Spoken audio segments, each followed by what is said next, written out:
Ok, bonjour. À la suite des représentations par points, nous allons maintenant faire les représentations par plage. Entendez par là par plage, ici nous avons des volumes de population, nous avons des quartiers qui sont en face de nous, donc nous allons essayer de voir la densité de population par quartier.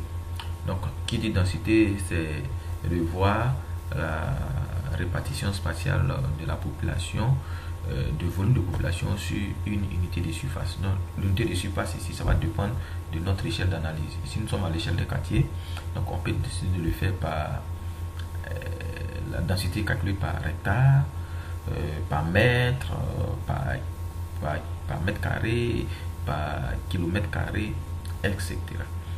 Donc, c'est ce que nous allons faire ici. Nous allons faire en kilomètre carré. Sinon, il y a plusieurs unités de surface que vous pouvez utiliser pour pouvoir représenter vos densités.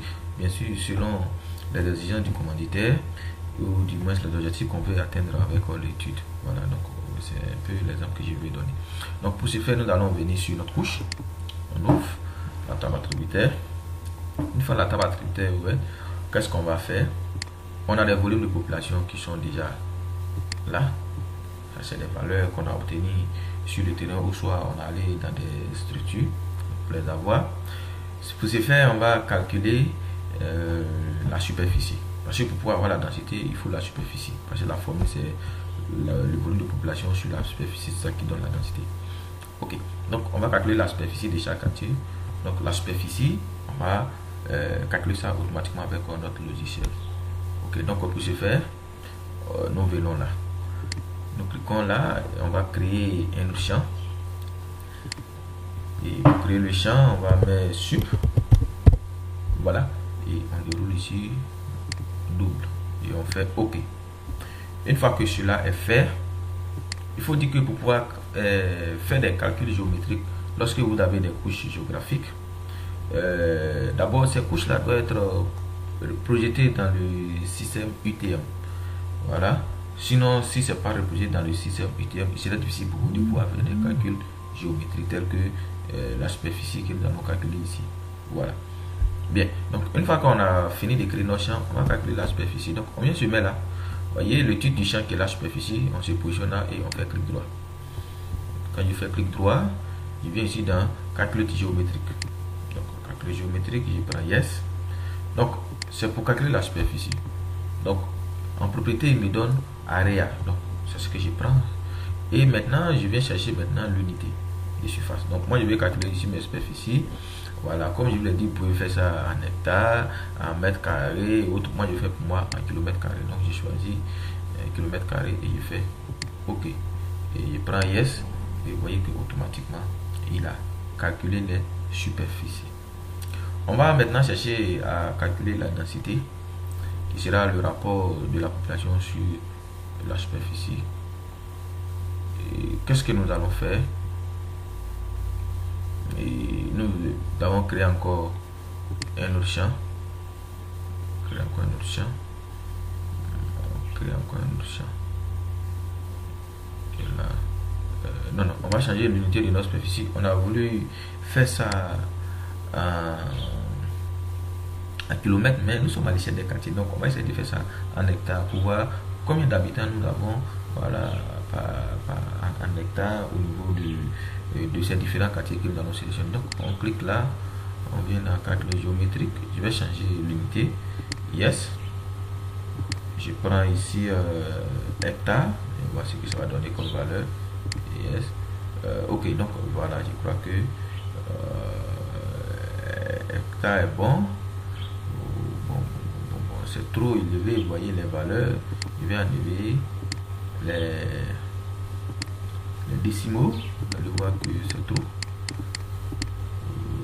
C'est trop. Si on divise ces valeurs par ça, si tout ça 80 par ça, mais ça donne 0,0,0,0. Donc c'est trop en hectare. Ici j'ai donné des populations qui sont extrêmement faibles, il faut le dire, qui ne reflètent pas la réalité. Donc je vais chercher l'unité qui ira mieux avec. Donc mètre, ça sera encore beaucoup, donc je vais prendre kilomètre, c'est mieux. C'est mieux de prendre kilomètre. Voilà, donc on va prendre ici kilomètre. Ok, kilomètre là, ça donne quelque chose un peu concrète avec des valeurs absolues qu'on a eu. Voilà. Ok, on va créer un autre champ. On va nommer densité. Voilà. Et je déroule encore, je prends double. Je fais OK. Maintenant, pour calculer la densité, c'est le volume de population sur la superficie. Donc ici, c'est voilà, le calcul, c'est très simple. Donc je viens là sur le nom de densité, je fais clic droit. Cette fois-ci, je viens dans Fill Calculator. Et je fais Yes. Ici, il me dit que densité égale. Donc je vais poser la formule ici. Donc c'est égal à la population sur la superficie. Donc voici le champ population qui est là, c'est là qui est propre. Je fais deux clics. Je prends l'outil de division qui est là. Je clique et je fais deux clics sur superficie qui est là. Et je fais OK. Je fais OK. Je laisse le soin à mon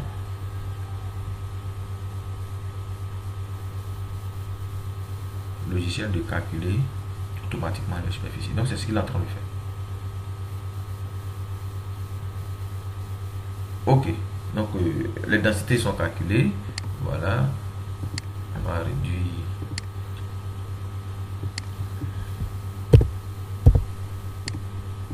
Ok, donc on a nos densités de population, bien sûr, selon les superficies que nous avons calculées ici et puis la taille des populations que nous sommes données. Voilà.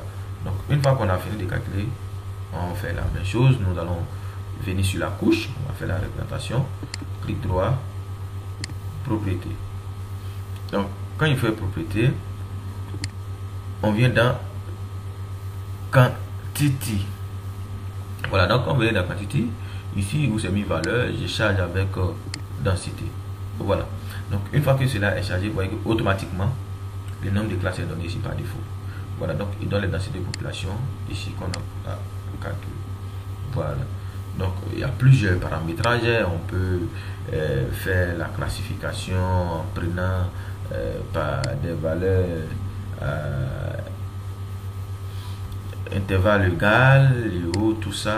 Voilà. Mais bon, vous voyez ce que ça donne au fur et à mesure. Ok. Donc une fois qu'on a fini de faire ça, c'est la densité qui est là. On peut réduire le nombre de classes par ici, vous voulez par 4. Voilà.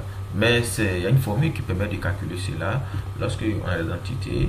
Et pour trouver le nombre de classes, une formule. Voilà. Dans nos précédentes vidéos, nous avons déjà présenté cette formule qui permet de donner voilà, un nombre de classes. Voilà. Sinon ici le nombre de classes ça se choisit pas au hasard comme ça se choisit selon le nombre d'entités qu'on a sur la carte afin de pouvoir choisir la classe qui va représenter au milieu ces entités. Voilà. Donc dans notre cas ici, je vais choisir 4 classes autant pour moi et je fais OK. Voilà, donc on a nos densités de population qui sont calculées. Donc on voit que au niveau de Boaké, selon bien sûr les données fictives que nous sommes données, voilà, on constate qu'à Koko on a voilà, la forte densité de population. Ensuite on vient à Onyansou et Ngatakoro, tandis que municipal et Onyansou ont sensiblement se situent du moins dans voilà, le même intervalle de densité. Voilà. Donc, par exemple, si j'essaie de prendre 5, on va voir ce que ça va donner. Donc ça n'a pas de changement, c'est pareil. Voilà. Donc on va regarder 4. Voilà. Donc vous voyez que les autres quartiers se situent dans voilà, le même intervalle. Donc c'est une idée de nous donner. Donc ça c'est la représentation spatiale voilà, de densité de population qu'on a au niveau de ces différents quartiers qu'on a insérés dans la ville de Boaké. Voilà. Donc je vous dis merci. La prochaine vidéo va nous permettre de faire la mise en page des 2 cartes que nous avons réalisées. En l'occurrence la carte par point qui est le groupe de population et celle qu'on vient de faire, la densité de population.